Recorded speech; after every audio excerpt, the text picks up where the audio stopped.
couple of topics we wanted to share in this video, and one is about think outside the box. Something we've heard often is almost a cliche nowadays, isn't it? Yeah, we hear it all over the world. It doesn't matter where we are. And the second one is we want to talk about creativity assessments and what to look out for with those creativity assessments. So, think outside the box. What is the box in the first place? What does it mean to think? So, when we began to talk about how to share this, we immediately thought about every time we share the myth on creativity and innovation, and we ask people, are they the same or are they different? Every person has their own perspective about that. And it's really, in many ways, the same with think outside the box. People use it in different ways. Maybe it's, we need to think differently, we need to think bigger. It's sometimes used as just a general guideline. Sometimes it's used as almost a criticism. We got to think more out of the box now. Yes. So it's just used in positive and negative ways. So we decided, several years ago, we were talking about that particular cliche, and we said, well, what does it look like from the perspective of the 4 innovation styles? In a sense, from the 4 styles being modifying, where people like to build upon what's come before, and its opposite, exploring, where you like to question assumptions and just discover things as they unfold. Then there's visioning, which is to imagine an ideal future state that you want to work towards, and its opposite, experimenting, where you want to combine different elements and different factors in novel and unique ways to come up with solutions. So as we looked at, how would we look at think outside the box from the innovation styles perspective, what came to us was, seriously, to think outside the box would be to think in a way that is not your normal habitual pattern. I can relate to that myself very well, because one of my normal habitual patterns is to think from the visioning style. If I need to think creatively or innovatively, doesn't matter. I want to step back, start with a blank slate, go out into the future and start imagining ideally how I want it to be. And so, as I began to practice all 4 styles, the experimenting style is definitely outside of my habitual pattern. I remember that you would look at experimenting techniques for idea generation and say, do people really get stimulated by this? Yes, I couldn't even imagine how that helped you to think innovatively. But of course, as I started practicing those other ways of thinking, especially the experimenting, and I started practicing it, I realized, first of all, it is a creative and innovative way of thinking, and it is outside of my box to think that way. I had the same experience as a facilitator, where I like the more exploring style of thinking, and that's my habitual way of thinking, if you will, letting things unfold, discovering what's going to be around the next corner, questioning assumptions. And for me, the more difficult out of my box way of thinking was modifying, where I would have to take something and say, well, how do I build upon it? How do I simplify it? How do I put it to another use? How do I improve upon it in some way? And at first I figured, oh, well, I could do that, but I got bored after 5 or 10 minutes. It just wasn't my cup of tea.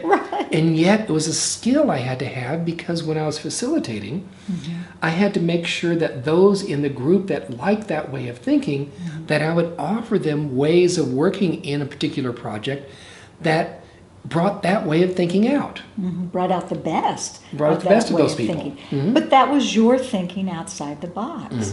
So once we had this realization for ourselves, we find from time to time, and it doesn't always come out, but from time to time when we have people standing around the room according to their styles, and especially if we have a strong exploring group over there, and especially if it's an intact work team and they see the dynamics of how the styles have been working in their team, we like to point out, now, every style can think outside the box.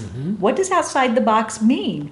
For us, it means thinking outside of your normal habitual habit pattern. So we always like to go to the exploring and say, guess what? Those of you who prefer the exploring style, guess what thinking outside the box it means for you? It means modifying style. It means to think about how you could simplify. How could you improve upon? Consider what are the strengths that you already have that you can build on. And then we like to look to visioning. Well, actually, to the experimenting, let's say. Oh, yeah. Where they like to combine things, test things out in stages, make sure, step by step that something's going to work in a larger and larger situation. Okay, what's outside of their box? It's visioning. It's to step into the future, imagine a bold, far-reaching, ideal goal. Start with a blank slate, whereas experimenting likes to gather all kinds of data and information. Think outside their box is a blank slate. Right. Imagination. Imagine what you want. And so this is where the versatility among all four styles is really a key skill here, so that you can shift from one way of thinking to another, whether it's your opposite or to those that are similar but a little bit different. Well, I wanted to point out modifying too before we go on. Those who prefer the modifying style, of course, their most opposite is exploring.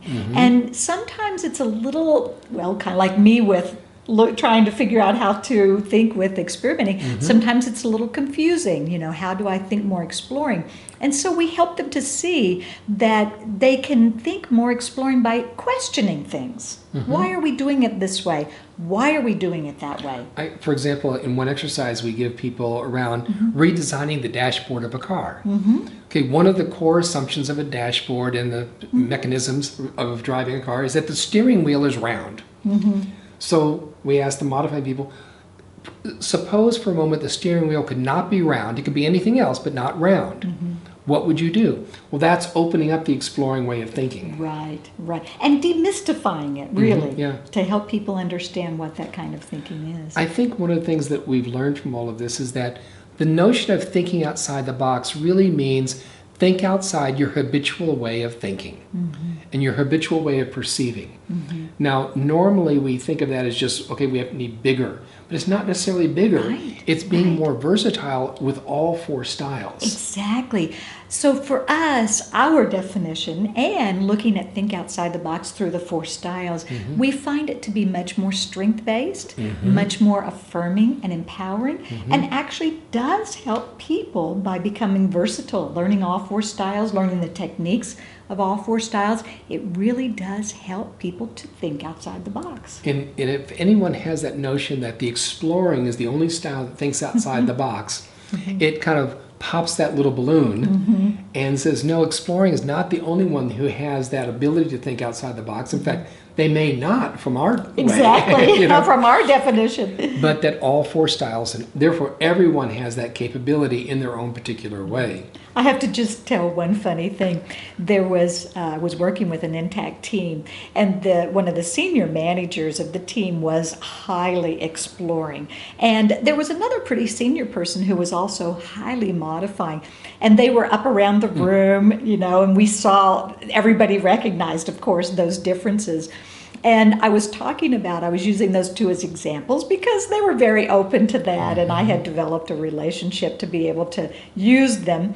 And so we were talking about it, thinking outside the box, and I said to the manager who was highly exploring, I said, imagine the delight that your other manager will have if you were to come into the meeting tomorrow morning and say, how can we simplify things? Imagine how delighted he would be. And then I turned to the manager who had a strong preference for modifying. And I said, imagine how delighted he would be if you walked into the meeting tomorrow and you said, let's just question why we're doing that and look at it from a different perspective. It was just a great example to show them what we mean by think outside the box from the innovation styles perspective and what it might look like. So let's now turn to the other topic, which is creativity and creativity assessments. Now, as you said before, when you ask people the difference between creativity and innovation, well, if there is a difference, are they the same or are they different? Right. That, you have a wide variety of opinions about that.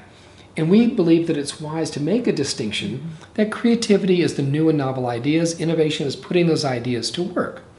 And it's just a wise thing to do, because then you can see that people could be creative. They may not always be innovative, but to be innovative, you have to be creative. There is still a relationship there.